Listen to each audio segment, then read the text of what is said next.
আজকে শ্রাবণ মাসের দ্বিতীয় সোমবার। সকাল থেকে আজকে তুমুল ব্যস্ততা আমার। ঘুম থেকে উঠে দেখলাম এক অভাবনীয় কাণ্ড। অন্য প্রত্যেক দিনই মিস্টার বিশ্বাস আমার আগেই ঘুম থেকে উঠে যান, কিন্তু আজকে ওঠেননি। তো ভাবলাম মানুষটা সপ্তাহের 7 দিনের 7 দিনই সৌর্যকে নিয়ে হয় স্কুল নয় সুইমিংয়ে যায়। আজকে যখন একটু ঘুমিয়েই পড়েছে, বর্ষাকালে মানুষ এমনিই একটু ভোরের দিকটা ঘুমিয়ে পড়ে, তাহলে ঘুমোতে দিই, আমি বরং সৌর্যকে একটু টোটো করে স্কুলে দিয়ে আসি। তো বেশি টাইম তো লাগেনি, টোটো করে গেছি আর টোটো করে এসেছি। খুব একটা বেশি টাইম লাগেনি। স্কুলেও দেখলাম ম্যাক্সিমামই আজকে মায়েদের ভিড়টাই বেশি। হয়তো আজকে সব বাবারাই একটু নিশ্চিন্তে ঘুম দিচ্ছে, কারণটা ঠিক বুঝলাম না। তবে ফেরার পথে আজকে ভোলে বাবার পুজোর সমস্ত জিনিসপত্র নিয়ে যাব। আর আজকে আরও একটা প্ল্যান আছে, যেটা দিনের একটু দেরির দিকে হবে, সেটা অবশ্যই আপনাদের সঙ্গে শেয়ার করব। এটা আমার অনেক দিনের একটা প্ল্যান, কিন্তু মিস্টার বিশ্বাসের কিছু কিছু ব্যাপারে আমি কিছুতেই এই প্ল্যানটা এক্সিকিউট করতে পারছিলাম না।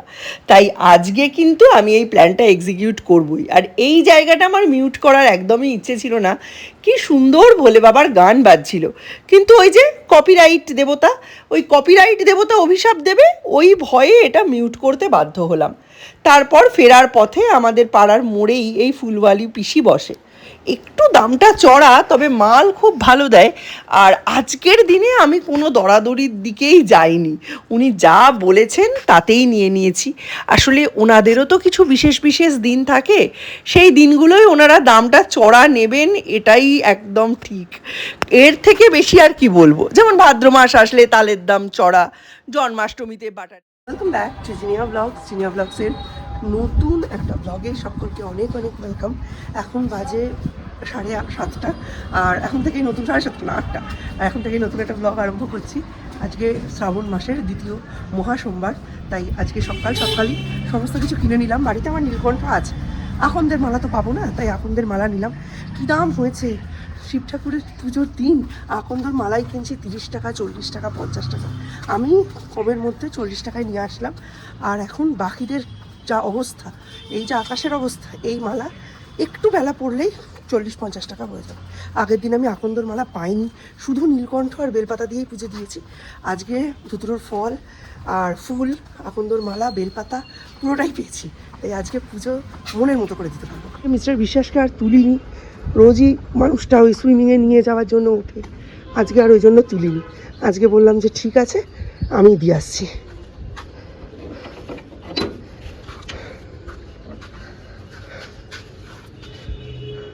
আকাশ কালো করে বৃষ্টি এসে গেল। এখন স্নান করে পুজো করে আবার সূর্যকে আনতে যেতে হবে। ছুটির সময় একটু ফাঁকা পেলে তাও ভালো হয়, মানে যদি শুকনো পাই আর কি। কী অবস্থা বলুন তো।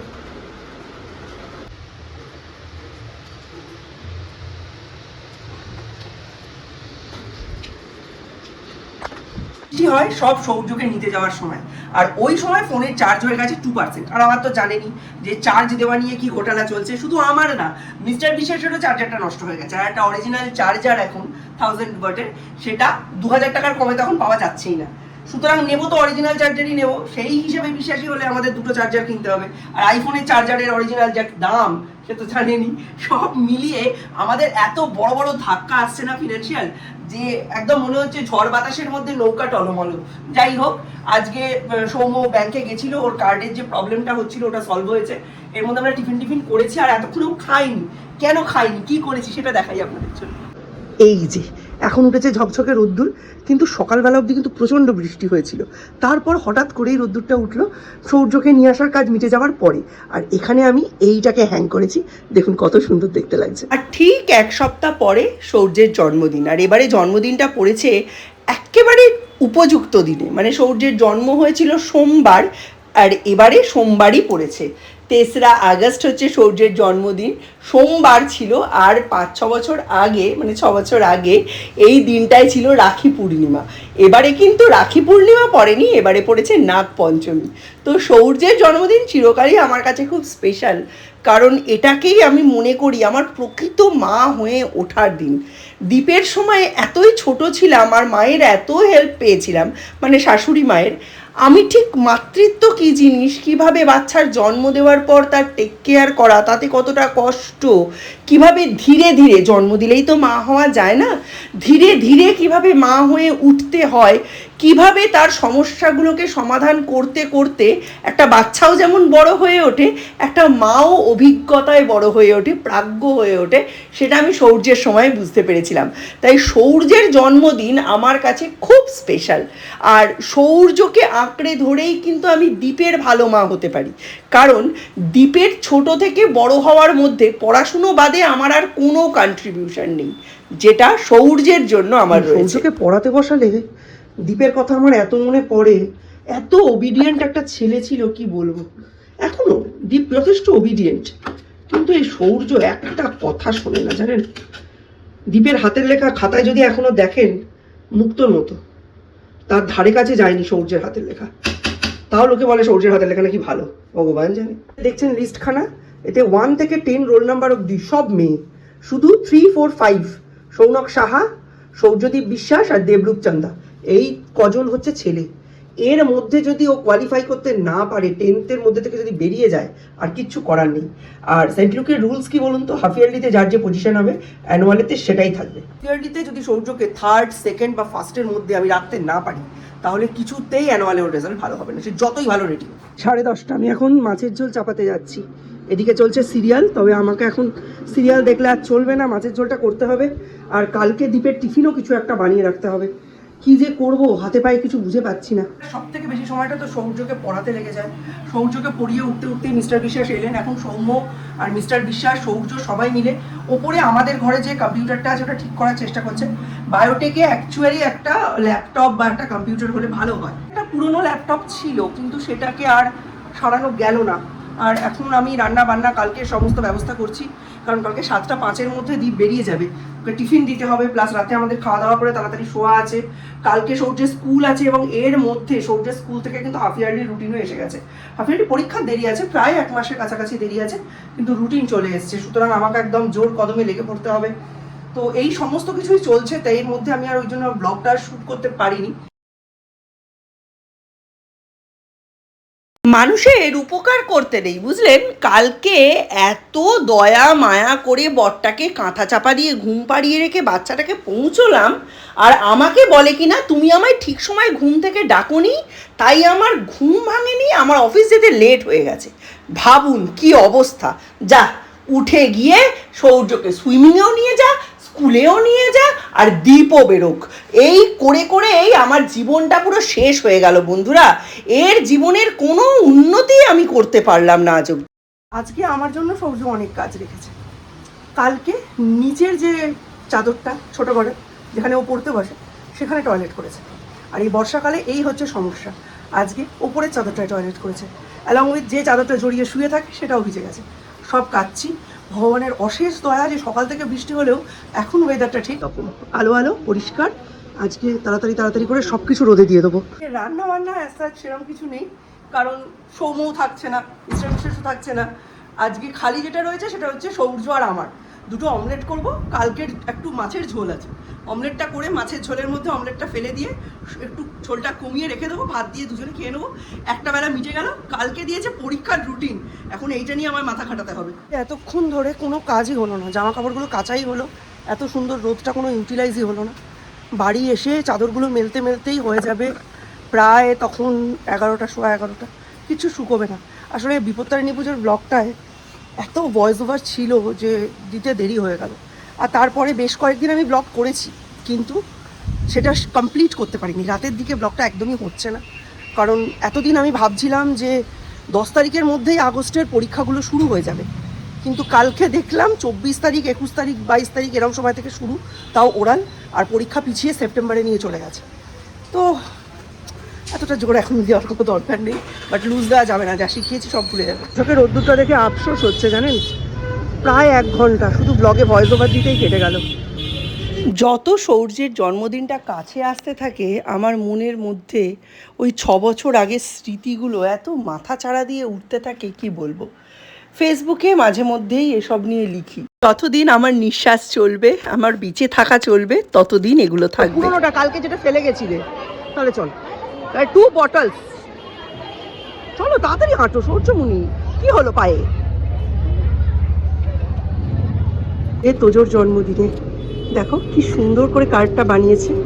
Debrup turns 5, 28th of July। এটা সৌর্যের বন্ধু। আজকে আমাদের নিমন্ত্রণও ছিল, কিন্তু আজকে তো যাওয়া হবে না, একটা বাড়িতে অসুবিধা তৈরি হয়েছে, গেস্টও আসছে তাই। কিন্তু সৌর্যের ভীষণ পছন্দ হয়েছে, আর এই আইডিয়াটা ভীষণ সুন্দর, এই কার্ড বানানোর আইডিয়াটা। নইলে তো বোঝাই যায় না কার জন্মদিন, কে সেটা। খুব সুন্দর করে বানিয়ে দিয়েছে। 31শে জুলাই ডাক্তার দেখাতে গিয়েছিলাম, সেই 6 বছর আগে। ডাক্তারবাবু বললেন ও হচ্ছে ব্রিজ বেবি, ওর মাথাটা ওপরের দিকে আছে, আর আপনার প্রায় 7 মাসের শেষের দিক, এখনও অবধি ঘোরেনি বাচ্চাটা। হাতের প্রেশারে উনি জোর করে ব্রিজ বেবি সৌর্যকে ঘুরিয়ে দিলেন।